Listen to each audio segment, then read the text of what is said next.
Hello and welcome to the Evercade Retreat. Gene Joke here, and today I'm adding Xenocrisis to my ever-growing list where I rank every Evercade game ever. Xenocrisis is a twin-stick shooter designed for the Sega Mega Drive and imported to just about everything ever made. I'm pretty sure next week a 2600 version will be announced, although I doubt it will be ported to the Mattel Aquarius. Anyway, here on the Evercade we have the Mega Drive version.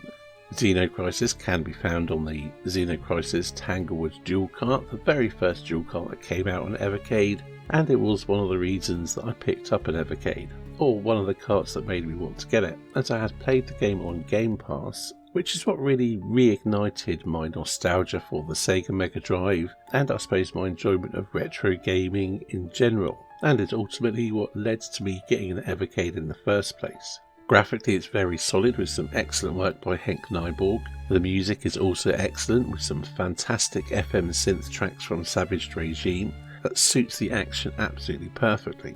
The gameplay, as I mentioned, it's a twin-stick shooter, very much in the mould of Smash TV, going from screen to screen, taking out enemies, collecting power-ups and pickups, and generally involving yourself in some mass carnage, or should I say total carnage. Some enemies will drop dog tags which you can then use to spend in the store to upgrade your character and abilities. And of course most stages feature quite a large challenging boss. And the game as a whole is extremely challenging, but it's also a lot of fun to play.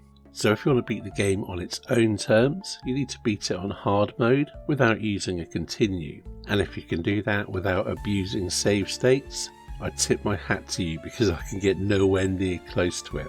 Well, I can get to about stage 4, but the difficulty of the later stages, no, I can't see myself ever managing to do it. To backtrack a little bit, the stages are procedurally generated. The various screens and enemies you get will always remain the same, but the layout will change on each playthrough, which does give it a bit more replayability, which is much needed. There are 7 stages to blast your way through, most of which do have a boss as I mentioned, and you will have a lot of fun playing through it until the difficulty starts ramping up. Then you'll really need to get good. But I did find that the more I played it in an effort to get good, after a while and on the later stages, it started frustrating me more than I was enjoying it. Now there are continues, but if you use even one continue you will get the bad ending. I do think this is a nice touch. It definitely gives people a reason to get good at the game. There's also an easy mode, but you can't finish the game on that. You can't play through the entire game. But I suppose in theory it's a good way to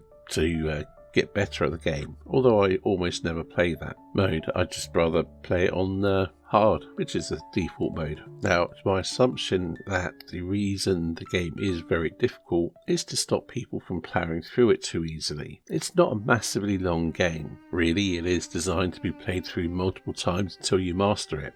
And I do believe your mileage on doing so will vary, maybe on your skill level, maybe on your patience for it. But it is absolutely a really fun game to just pick up and have a blast with.